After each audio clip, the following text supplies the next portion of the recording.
and memorable events in electric car world last year, but it also inspired some competition alternatives. We've talked about Rimac Concept 2 a few times, and now there's a new competitor alternative that is coming out this month. We're going to talk about that. Also tons of other news. I'm always surprised when we have so much news on Monday, so we're going to talk about it all, and we're going to start right now. Taking over the world, electrifying the world, electric. All right, if this is your first time here, please join our community by clicking the subscribe button if you're watching this on YouTube, and if you're watching this live on Patreon, welcome. I am definitely excited to be back live on Patreon. You can always go to patreon.com/E4Electric to join me live there, and I will implement the chat pretty quickly this week. Once again, so we can all kind of participate in the discussion. All right, so here's a car. It's still an exotic type of a car. So this one is by Xing Mobility, and it's called Miss R. Cute name, actually. I like it. I'm assuming it stands for Roadster. Now, this car was kind of unveiled or announced only, I think, a couple of weeks after the Roadster was announced, the second generation by Tesla. Nobody was kind of paying attention to it, I guess, because it really was just a cage with a motor and some batteries. So, but they are claiming a pretty impressive performance, 0 to 60 in about 2 seconds. So very comparable to Roadster. And it's not a looker, I have to say. I mean, I know I showed you guys this picture originally, and I kind of had to Photoshop it out of this picture, which somehow had it in green. I mean, if you're going to compete with Roadster, you better Photoshop this into this. So I'll be more than happy to help you guys out with Photoshop. But nevertheless, this car is being announced. They say they're going to announce it. Xing Mobility. All right, not that excited about the name. Obviously, they're targeting Chinese market because that's where they're going to be unveiling it this month. I can't say that it's a looker. They also looks like they're just going to make about 20 of those, about $1 million price tag. But they're also, I think they're really trying to showcase, and this is a little bit odd, right? They're just trying to showcase their battery technology because they're also going to be showcasing this utility truck, I guess, called Mr. T. Again, I like the cuteness in names and stuff like that, but they might just become a supplier at some point to bigger companies and just have this as toys, to showcase their technology. So we'll see. But nevertheless, another electric car startup, another electric car Roadster on the market. Let's see what happens with them. As always, I'm excited about anything that's pushing us forward. All right, before I go to a bunch of other new, stories that you guys are probably interested in, let me remind you that this channel and this video is sponsored by Abonex, the aftermarket accessories for Tesla. Of course, you can grab your own discount code to save a few bucks in the description of this video, in case if you are going to shop there. I'm actually getting something there for myself, and I'll let you check it out once I actually get it. All right, let's move on to Nissan. I mean, Nissan Leaf, we haven't talked about it in a while. We talked about the sales report a few days ago. And yes, there was 15% of all new cars sold in Norway were Nissan Leafs, which is impressive, right? Now that their sales reports coming out of Europe, they've sold over 6,500 Nissan Leafs in Europe.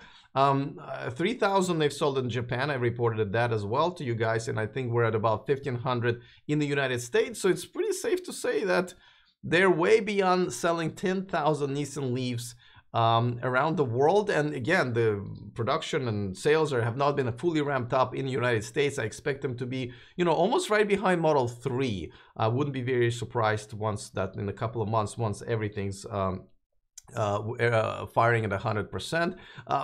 Yes, they have queues of a reservation list and so forth.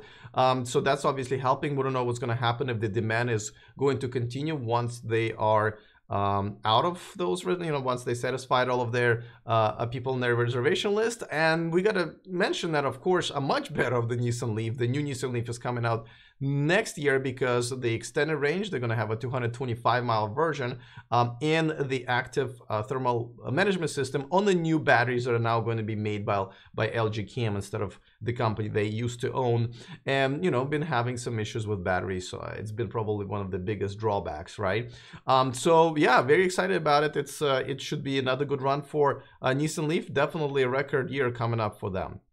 And just like I mentioned that I'm streaming live on Patreon, please join me there. Especially, I really thank you guys for supporting my channel. Not even before here, of course, you get behind the scene footage and videos and so forth. But now I stream live and you guys get to participate in this. So I'm very excited to once again be alive. All right, let's talk about Chevy Bolt now.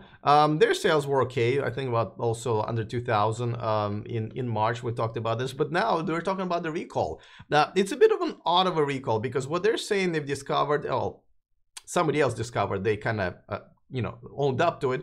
But I guess in 2017, some of the 2017 Bolts don't calculate their power correctly, and sometimes they just kind of run out of juice and power and can just kind of render your car with almost no power, which could be a safety issue as well. Now, they're not recalling this car for the battery replacement. They're actually recalling this car for a software upgrade. So now they're going to upgrade the software so your car will know right before it craps out. So you can actually pull over or get it to the service center or call AAA or whatever, roadside assistance. Interesting. I mean, it looks like they maybe even don't fully 100% even have a grasp on this issue, and they kind of want the drivers to be proactive rather than being proactive themselves. I mean, it's better than nothing. Obviously, acknowledging is obviously number one step, but a bit odd. Let me know if you guys own a Chevy Bolt, and especially for the 2017 year, if you got this, if what your experience is like at the dealership when you bring in for a software update. And by the way, yet another case for having an over-the-air update, so you don't have to send people to your dealerships. Now they are monitoring this through their OnStar system, so the data is getting to Chevy, but they're not obviously able to get it back into the car unless you bring it into the dealership. All right, let's move on to a Mercedes-Benz. As you know, they're probably one of the most serious mainstream car makers about electrifying their fleet. They pulled a quick switcheroo on us the other day. They announced that their smart brand is now going to be moving into their electrified fleet, or they're calling it EQ series, right? And so now it's going to be a smart EQ 4.2. Now they made sure that they basically said that all smart cars are going to be all electric in the United States, which is really not that big of a deal because they don't sell that many of them here. But now they're saying that they're going to do the same for Europe, where it is much more popular. They have a little bit more models available in versions. So this is actually a good step. It's nothing major again, but every week or every other week I report something about Mercedes-Benz making yet another step and another step towards the electrification. They've already invested a lot of money, billions of dollars into moving forward with this. They unveiled their battery factory. So I'm really excited about this. So this is yet another good step in the right direction for them with their smart EQ 4.2. I've never liked the car myself. Obviously, I understand how it's very useful in the large cities and in Europe, especially with a good price and it being very compact. Obviously, it's hard to be a safe car when you're like tiny like this. Any bump really can break your arm. But and I'm exaggerating, of course, but nevertheless, whatever helps to get Mercedes-Benz back, you know, in the game, I'm all for it. And by the way, right now, let's move on to the audience participation part of the show. So this is where you guys help me out a little bit and give this video a thumbs up if you're watching this on YouTube. All right, Porsche. Let's talk about Porsche. As you know, they've been moving forward really fast this year with a Mission E sedan being in production later this year, and this is a Mission E Gran Turismo, I believe they're calling it. Hate the name, but it's all electric crossover SUV. Now their CEO went on record and said that Porsche, they think they're going to be all electric by 2030. Now I think it's a kind of a BS guess. It doesn't mean anything, but here's what it really means, and this is why I wanted to kind of bring it up. I think this is news. You know, Porsche is a very much a gas-powered car, right? People who love Porsche don't have a problem with using gas. They're usually not behind the electric car movement. So the fact that they've already kind of been moving forward with electric cars ahead of others, you know, BMW and Toyota and so forth, it's already great news. But the fact that they believe that even their 911 is going to be electric by 2030, and then they can satisfy all of their customer needs, which are very much a gas guzzling needs right now, with electric powertrain and batteries, that is actually a pretty big statement for a CEO of a major company, especially guzzling company. So I thought it was great news. Again, nothing happened, nothing really happened, but just the fact that he went on record saying this does mean a lot.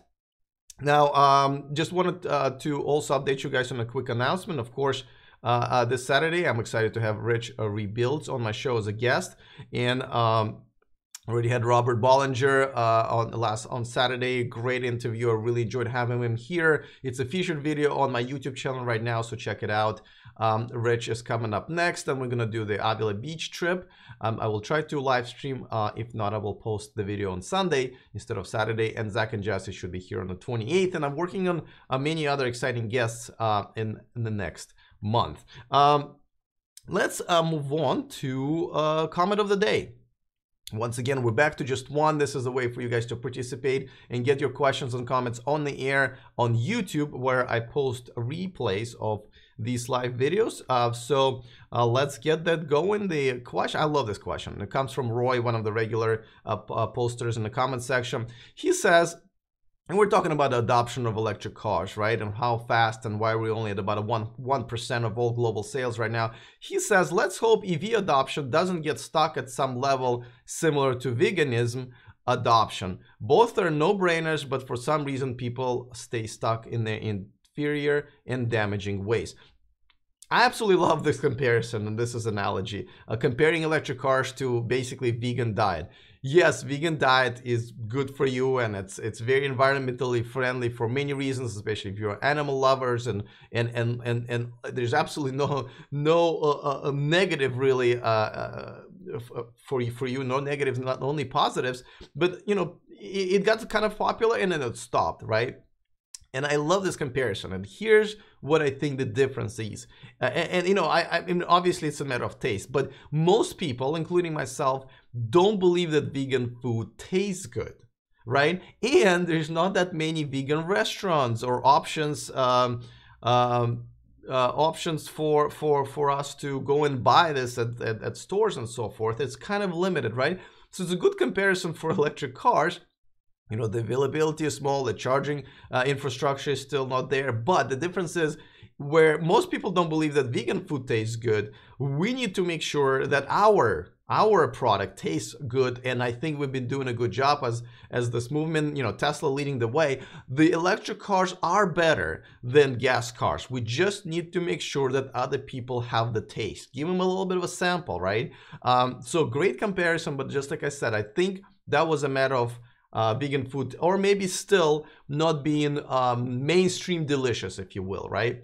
Where electric cars are becoming, you know, with Tesla leading the way, mainstream delicious. It's just a matter of people seeing those cars, seeing them on television, seeing them in person, riding in them with their friends, seeing the showrooms and dealerships feature them. So I think this is where the difference is. I think if the vegan food would become actually really delicious, where I just absolutely love it over regular food, I wouldn't even care if it's vegan, just like a lot of people buying electric cars right now because they don't even care if these are the electric cars. So great analogy, but I think I know just a bit of a difference and where we're doing things a little bit better.